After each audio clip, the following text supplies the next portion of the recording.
Hey guys, 412 Sports Cards here today, back with another video. And today, I'm going to be talking about why you should be buying modern and selling vintage basketball cards. Now, this video is kind of going to go hand in hand with the video I made last week about the rise of rarity that should hopefully give you a complete picture of what I'm seeing in the off-season basketball card market that can give you some really good insights. I know that video was popular, and I'm hoping this one can provide similar insights, or similar quality of insights, rather. But anyways, this is a bold title, and you probably actually shouldn't be rushing to sell all of your vintage and buy all modern.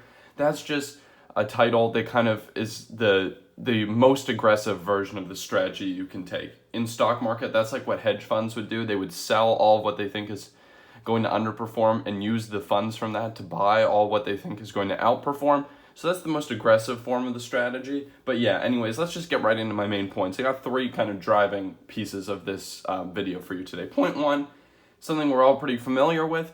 We all know that the modern market for basketball cards peaked in early August, at least for that of the more base card variety. Some super high end is actually still going up. It is actually up from August. Modern super high end up from August. Interesting to note, it kind of dovetails with my last video, The Rise of Rarity. Haven't watched that one, definitely go check it out. It was one of my better videos I've made. That said, we're going to acknowledge that rarity is outperforming right now in modern, but as a whole, the market is down a pretty good amount since August. So it's a story you've heard before, but a lot of big cards have found support.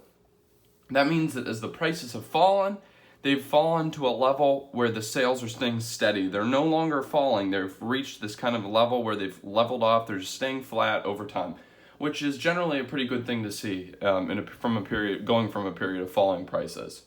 2018 Prism Luka base PSA 10 rookie found support at about 1,300. The 2013 Prism Giannis PSA 10 rookie finding support in that 3,000 to 3,300 range.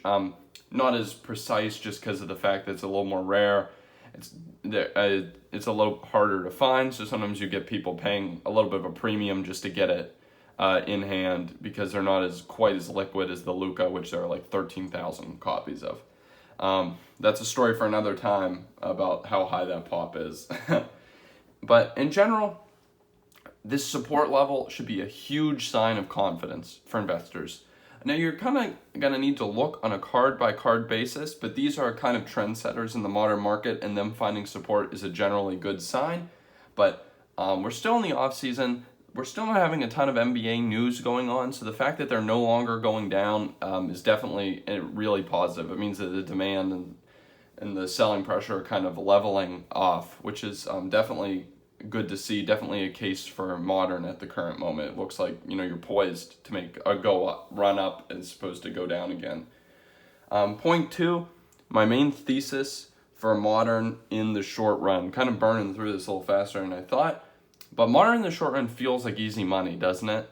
So we'll go over the risk factors first, just because I don't think those get talked about a ton. Even though it is the off season, there are risk factors at play for sure. It's rare. There is a possibility of an off-season injury. Obviously, in that case, your investment would take a heavy hit. That doesn't happen that often, but I just want to be careful that here, when I'm talking about how much belief I have in modern in the off-season, I want to really point out to you guys that this is not a risk-free strategy. There is still stuff that can happen in the world of basketball that can impact modern card prices a lot, and it's just stuff that's not usually that common, as opposed to rolling an ankle while you're in season.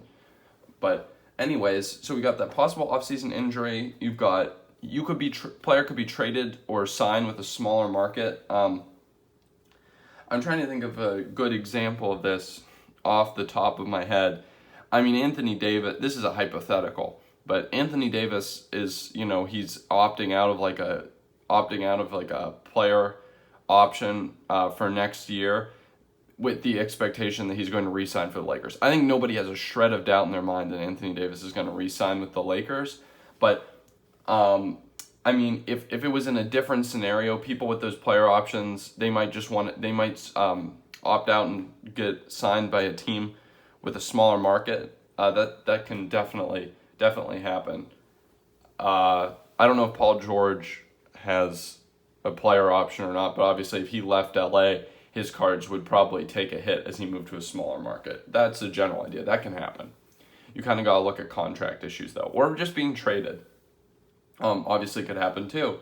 Another factor is a free agent signing that impacts their playing time. For example, if you had a point guard who is a kind of a prospect point guard, a good example of this, I guess, of a guy whose playing time is being limited because of free agent signings would be if you look back in time at like Karis LeVert. Karis LeVert had a lot of promise, and then when the Nets last offseason got Kyrie and KD, it really clogged up the time for him to get minutes. It's a crowded guard position on that team, and I think that's, that if you were a Karis LeVert investor, those signings were not good for you. They bettered the team, but they took away minutes from a young guy that you believed in. Sorry that took a little bit, but those were just the general ideas. Obviously, we know the major gain factors in the offseason, and they're huge, huge, huge factors. There's the increase of hype as the season approaches. You're going to have talking heads in the sports media talking about these guys, and that's going to translate to buzz around players, and for people involved in the card market, it's going to create that urge to buy, whether it be from an investment mindset or just a collector mindset. I personally, when I start hearing about guys in the card market, I just want to get in and want to buy stuff because it's really fun for me. But yeah, that's definitely a huge factor at play. And another that I don't think anyone's talking about really that much, this was kind of something I came across as I was brainstorming for this video, is I think there's going to be the return of the flipper/day trader. Not many people are talking about this, like I said, but it makes sense, right? As the NBA season wound down, there's not a lot of time left or activity even for the short-minded investor to be trading on. So that their money is kind of going to exit, right, for the season. It's going to exit and it'll be gone the whole off season. But as the season begins again, all these people keep talking about how sports cards is like going to be like take some of the, people from daily fantasy and stuff like that. I think but it's important to recognize that money flows out every offseason, right? If that's really what some of these people are doing, that money is completely out in the offseason. They're putting it elsewhere. But as the season starts up again, that money should come back and it should pick up demand. I think that's a pretty good point that not a lot of people are talking about, and a reason why we could, especially with the type of activity that we have in the market today, that we could see a bigger resurgence as the season begins than we have in the past. Point 3, why you should be selling vintage. So as the market got very volatile with a negative trajectory in early August, I think investors were fleeing to vintage as a, quote, safe haven investment.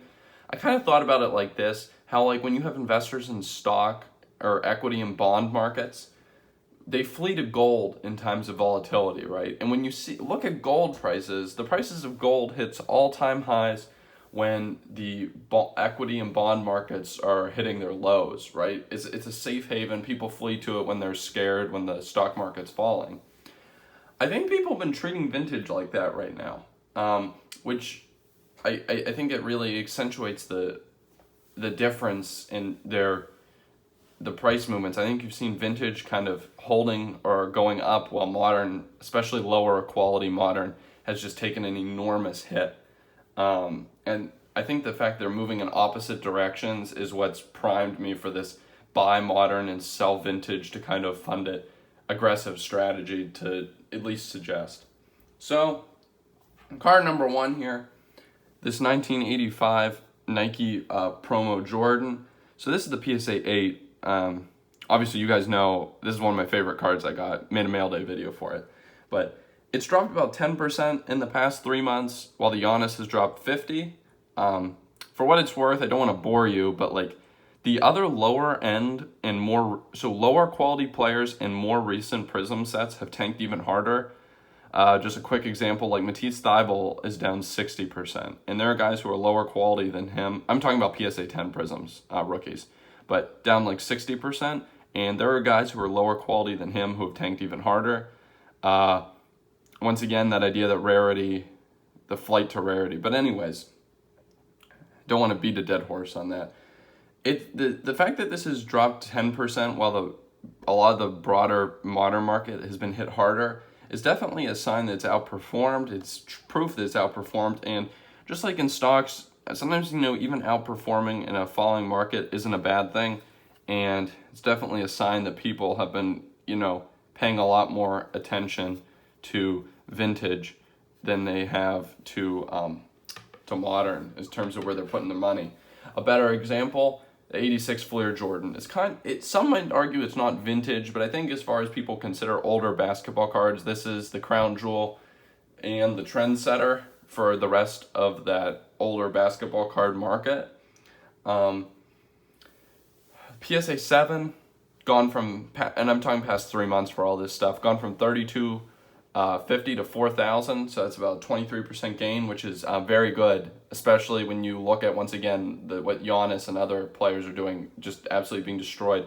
Vintage Jordans, that 86 Fleer Jordan is going up, which is huge, and I think worth noting. PSA 9's gone up from 13,000 to 22,000 past 3 months, which is a 72% gain. That last sale could be a little high. You're probably looking more reasonably at like closer to a 50% gain, probably in that 18 to 20,000 range for it.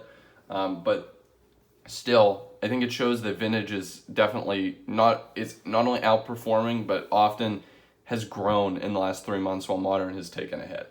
So we're going to sum it up. Essentially, I feel a lot of modern has bottomed out and vintage has been peaking. This is a short run strategy I'm recommending to you guys. Obviously, I think vintage is incredibly nice to have for the long run. And you don't have to sell all your vintage to just buy modern. I recently sold a base Prism Luka and to buy this just because I was worried about the amount of risk I was taking on in my card portfolio, and I wanted to have more vintage just because I'm less into risky plays.